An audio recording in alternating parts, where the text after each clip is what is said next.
Bist du Overthinker? Leidest du darunter, ständig zu grübeln und dich zu hinterfragen? Wir beschäftigen uns ja hier mit dem Thema, wie kann ich produktiv und gesund arbeiten? Und übermäßiges Grübeln trägt natürlich dazu bei, dass wir zum einen abgelenkt sind, uns nicht auf die Sachen konzentrieren können, die eigentlich anstehen. Wahrscheinlich hast du auch schon eine ganze Menge von Sachen ausprobiert, wenn du eine von den Personen bist, die darunter leiden. Und vielleicht kann ich dir aber noch ein, zwei andere Möglichkeiten mit auf den Weg geben, was du probieren kannst, wenn die Sachen, die du bisher selbst versucht hast, noch nicht funktioniert haben.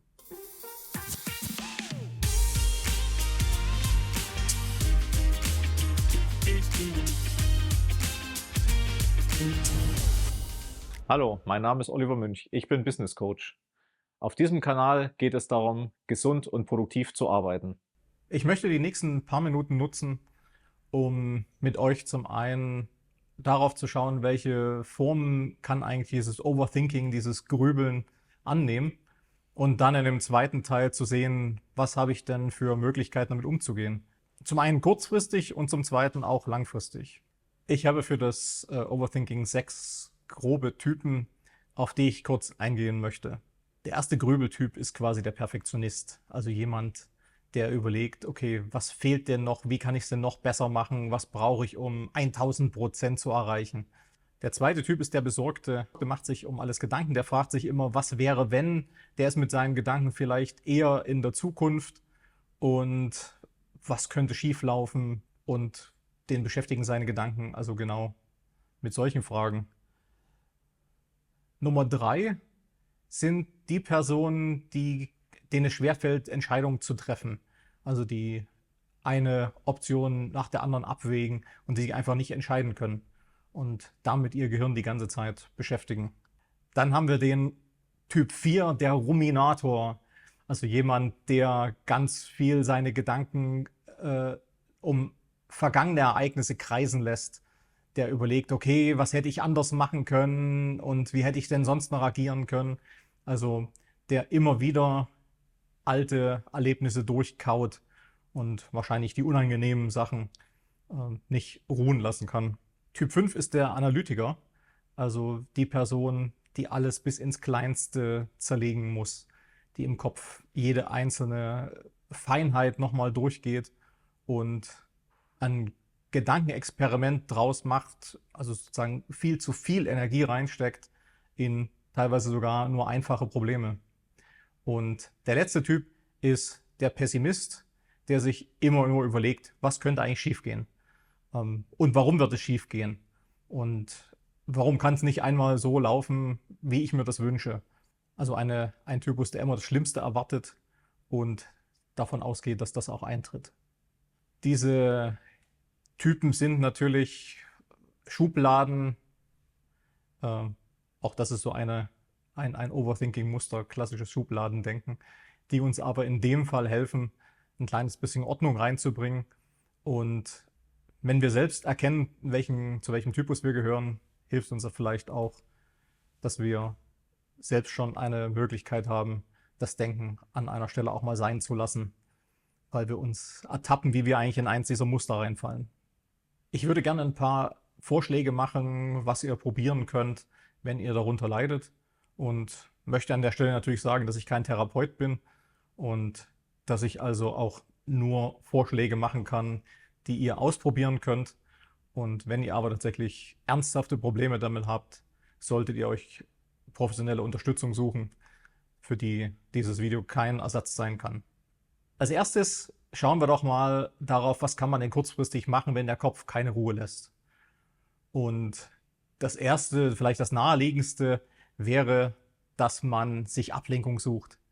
Dass man also irgendwas tut, was den Kopf mit etwas anderem beschäftigt. Vielleicht sogar noch allgemeiner zu sagen, die Situation verlassen. Vielleicht hilft es auch, den Ort zu wechseln, wo uns diese Gedanken kommen, Musik anzumachen, die uns in eine andere Stimmung verbringt, vielleicht auch auf andere Gedanken bringt oder generell einfach eine Handlung anzufangen, die uns Spaß macht. Vielleicht auch eine Handlung, eine Tätigkeit, ein Hobby, was uns in einen Flow-Zustand bringt. Etwas, worüber wir Raum und Zeit vergessen, wo wir uns rein vertiefen können. Wahrscheinlich diejenigen, die oft unter sowas leiden, unter diesem Grübeln, die werden für sich erkannt haben, dass auch sowas wie Sport eine sehr gute Hilfe sein kann, weil man dabei eigentlich nicht mehr in der Lage ist, wenn man zum Beispiel Kraftsport macht.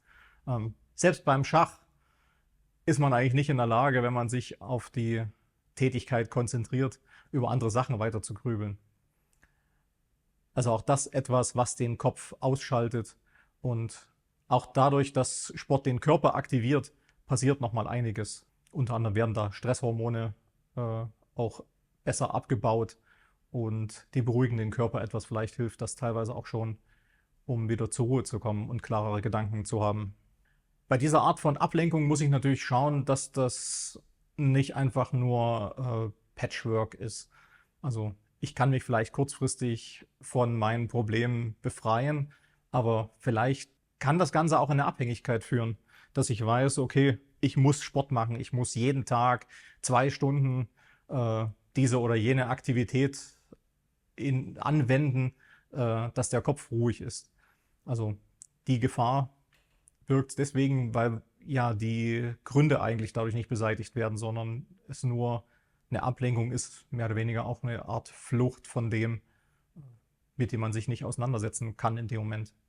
Eine weitere kurzfristige Sache, die mir zumindest manchmal hilft, ist ein Zitat von Karin Kuschig, die sagt, sich Sorgen machen ist wie ein Pflaster aufkleben, bevor man sich verletzt hat. Also ist genauso sinnvoll, im Kopf zu überlegen, was könnte alles schiefgehen, bevor eigentlich überhaupt eine Situation eingetreten ist. Weil vorher macht es keinen Sinn, entweder ich kann was ändern, dann sollte ich es ändern. Wenn nicht, dann hilft es nicht, sich darüber Gedanken zu machen.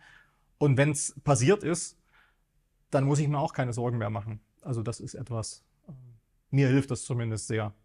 Im zweiten Teil würde ich gerne darauf eingehen, was kann ich denn langfristig eigentlich tun? Und ganz oben auf der Liste steht für mich Tagebuch schreiben. Wobei das immer so ein bisschen einen komischen Beigeschmack hat, Tagebuch schreiben. Also es geht darum, Sachen aufzuschreiben, aus dem Gehirn rauszukriegen. Und dabei hilft es auch die mechanische Bewegung, vielleicht wirklich nicht einen Rechner zu nehmen, sondern das Ganze mit einem Stift auf einen Zettel zu schreiben, in ein Notizbuch. Ganz besonders vor dem Schlafengehen einfach so eine Art Braindump vorzunehmen. Alles, was irgendwie das im Gehirn gerade drin ist, rauszuholen und auf Papier zu bringen, da festzuhalten. Also da habe ich auch schon die Rückmeldung gekriegt, dass das vielen Leuten sehr, sehr gut hilft, besser zu schlafen. Das hat diesen Aspekt davon, dass die Gedanken dann halt auch nicht verloren gehen, weil sie festgehalten werden. Das heißt, ich muss auch diese Gedanken, die ich hatte, selbst wenn ich wenn ich dieser Analysetyp bin, ich habe das einmal alles rausgeholt und das ist alles da. Ich kann nichts mehr vergessen. Ich muss es nicht die ganze Zeit in Schleifen immer und immer wieder durchdenken. Generell hilft es auch, wenn ich Sachen niederschreibe, dass ich vielleicht über einen längeren Zeitraum meine eigenen Muster erkenne. Dass ich vielleicht feststelle, wenn ich zurückblättere und auf ein Jahr zurückschaue, dass ich feststelle, diese Gedanken hatte ich genau in der gleichen Art und Weise schon einmal. Und diese Erkenntnis hilft uns vielleicht auch ein kleines bisschen zu erkennen, woher die Sachen eigentlich kommen. An der Stelle muss natürlich auch Meditation und Yoga und ähnliche Sachen genannt werden. Die zählen aber tatsächlich zu den langfristigen Lösungen, weil die nur funktionieren können, wenn ich sie auch praktiziere, wenn es mir gut geht. Also wenn der Körper eine Reaktion, so eine Routinereaktion halt kommt. Ich zum Beispiel setze mich auf mein Meditationskissen und alleine, wenn ich diese Haltung einnehme, passiert im Körper etwas und alles wird ruhiger und der Kopf beruhigt sich. Also schon diese Gewohnheit, dieses Kissen, diese Routine, die dahinter steckt, hilft, Ruhe in den Kopf zu bringen. Und dann die Tätigkeit natürlich auch. Aber das ist also keine Sache, die ich irgendwie mal ausprobiere, wenn es mir gerade nicht gut geht und dann wahrscheinlich feststelle, na, das hilft nichts. Ein sehr schönes Konzept finde ich auch, sich eine Worry-Time festzulegen. Also eine Zeit, wo ich mir selbst das Grübeln erlaube. Wenn du ein Grübler, ein Overthinker bist, dir dann einmal am Tag Zeit zu nehmen, keine Ahnung, vielleicht jedes Mal 20 Minuten nach dem Abendessen, dir zu erlauben, intensiv über die Sachen zu grübeln. Und das ist aber damit verbunden, dass du tagsüber, wenn dir solche Gedanken kommen, dir einen Zettel und einen Stift nimmst, für dich aufschreibst, was dir gerade durch den Kopf geht, worüber du am Abend grübeln möchtest, es festhältst, dass du es nicht vergisst und dir dann aber auch nur erlaubst, innerhalb von 2 Minuten diesen Zettel wieder zur Seite zu legen, um dich am Abend dann deiner Grübelei zu widmen. Eine weitere Sache, die vielleicht auch langfristig helfen kann, ist einen Perspektivwechsel einzunehmen. Ein Satz, den eine ganz liebe Freundin von mir immer wieder sagt: Was wäre denn, wenn alles gut geht? Also sich einfach mal bewusst in die andere Perspektive zu versetzen und mal diesem ganzen Negativen etwas entgegensetzen zu können. Sich auszumalen, wie sieht denn das perfekte Ergebnis aus? Wie sieht es denn aus, wenn einfach keine Probleme auftauchen? Wenn diese Schwierigkeiten, die ich mir im Kopf ausmale, einfach nicht da sind. Das kann auch dadurch unterstützt werden, dass ich mir auch hier wieder das Wort Tagebuch, ich sag's, Dankbarkeitstagebuch anlege, dass ich schon teilweise vielen negativen Eindrücke, die wir im Laufe des Tages sammeln, dass ich denen etwas Positives entgegensetze, indem ich mir jeden Abend gezielt überlege, was sind denn die 3 Sachen, die heute an dem Tag gut waren, die den Tag zu etwas Gutem gemacht haben. Und da lassen sich immer 3 Sachen finden. Das hilft uns wieder, dass das Gehirn auch auf eine gute Ausgeglichenheit hat zwischen den negativen Sachen. Also gerade wenn ich dazu neige, sehr pessimistisch zu sein, dann habe ich das wahrscheinlich verlernt, auf diese guten Sachen zu schauen. Und das ist etwas, was ich auch über einige Zeit trainieren kann, wieder vorzuholen. Generell fällt das so ein bisschen in die Arbeit mit dem großen Oberbegriff Mindset. Also seine Gedankenmuster zu überarbeiten. Das würde jetzt aber dieses Video hier etwas überfrachten und dazu werde ich in einem weiteren Video was dazu erzählen. Ich blende euch auch hier irgendwo ein Video ein, wo ihr nahtlos anschließen könnt, wenn ihr euch weiter mit dem Thema beschäftigen wollt. Ich hoffe, du konntest aus dem Video was mitnehmen und das hat dir gefallen. Dann lass mir doch bitte ein Like da. Und wenn du eine Technik hast, die für dich besonders gut funktioniert oder eine aus dem Video mitnimmst, die du auf jeden Fall ausprobieren willst, dann würde ich mich darüber freuen, wenn du das in den Kommentaren schreibst.